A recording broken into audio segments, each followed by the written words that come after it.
Hello everyone, আজকে আমাদের মেনুতে আছে লোটে মাছ। আর লোটে মাছের পিস দেখে বুঝতেই পারছো মাছটা একটু বড়ই ছিল। মাছটাকে ভালো করে ধুয়ে গায়ে হলুদ দেবে, এবার তার জন্য দিলাম নুন, হলুদ আর দিলাম লঙ্কার গুঁড়ো। এবার মাছটাকে ভালো করে মাখিয়ে নিলাম যাতে মশলাগুলো সারা গায়ে লাগে। কেটে নিলাম আলু ভাজার মতন করে আলু, পেঁয়াজ, রসুন। দাঁড়ান, যাবেন না, বসুন, মশলাটা তো মিক্স করি। এর মধ্যে দিলাম আমি হলুদ, লঙ্কা, জিরে, ধনে, গরম মশলা, কাশ্মীরি মিট মশলা, সমস্ত কিছু দিয়ে এটাকে আমি মিক্স করে নিলাম জল দিয়ে। এবার বসিয়ে দিলাম কড়াই, জ্বালিয়ে দিলাম গ্যাস, দিয়ে দিলাম সর্ষের তেল। আর তেল গরম হতেই কেটে রাখা আলুগুলো দিয়ে দিলাম কড়াইতে।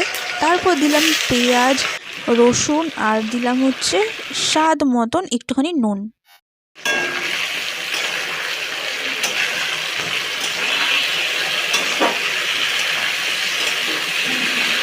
এরপর হালকা ভাজা হতেই দিয়ে দিলাম আমি পিচকু, তারপর ঢেলে দিলাম মিক্স করা মশলা। ভালো করে কষিয়ে মশলার কাঁচা ভাবটা যেতেই দিয়ে দিলাম মাছগুলো ঢেলে কড়াইতে। এরপর আস্তে আস্তে করে খুন্তি দিয়ে মাছগুলোকে এপিটোপিট করব যাতে ভেঙে না যায়।